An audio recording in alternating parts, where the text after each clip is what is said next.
Friends, software లో ఉద్యోగం అనగానే మనందరం ఎగరేసుకుని వెళ్ళిపోతారు కదా. అక్కడ ఉండే నరకం, అక్కడ ఉద్యోగుల అరణ్యరోధన ఎలా ఉంటుందో చెప్పడానికి ఈ టెక్ మహేంద్ర ఉద్యోగిని భావన కథ ఒక నిదర్శనం.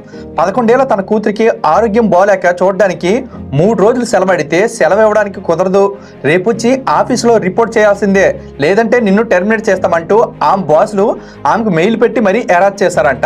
ఈ రకమైన హెరాస్మెంట్ ఇదే మొదటిసారి కాదట. గతంలో ఆఫీసులో పనిచేస్తూ కళ్ళు తిరిగి పడిపోయి హాస్పిటల్లో అడ్మిట్ అయితే సిక్ లీవ్ ఇవ్వడానికి కూడా కుదరదంటూ మెయిల్స్ పెట్టి మరీ హెరాస్ చేశారట.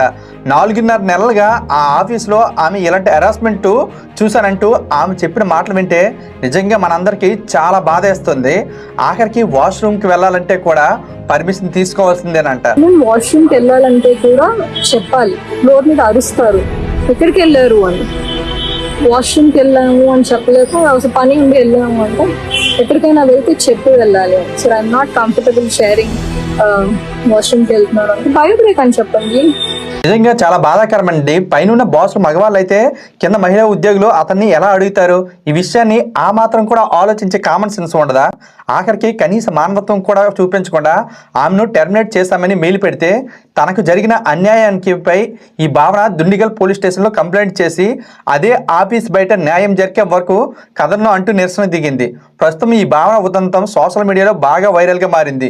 ఇది కేవలం భావన ఒక్కరి సమస్యే కాదండి, మనందరం కూడా చాలాసార్లు ఈ ప్రైవేట్ కంపెనీలో ఇలాంటి బాధలే పడుతూ ఉంటాం. చివరికి పెళ్లిళ్ళు, పిల్లలు, అనారోగ్యానికి, ఆఖరికి ఎవడైనా జబ్బు పడినా లీవ్ అడిగితే ఉద్యోగం పోతుందేమో అని భయపడే పరిస్థితి. ఆఖరికి మనుషుల్ని యంత్రాలుగా మార్చేశారు కదరా నాయన.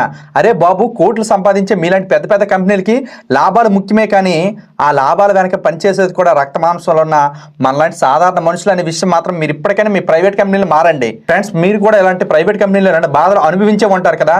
మీ అభిప్రాయాన్ని కూడా కామెంట్ చేయండి, కొంతమందికైనా షేర్ చేయండి. ఇప్పటికైనా మారుతారనేసి కోరుకుందాం.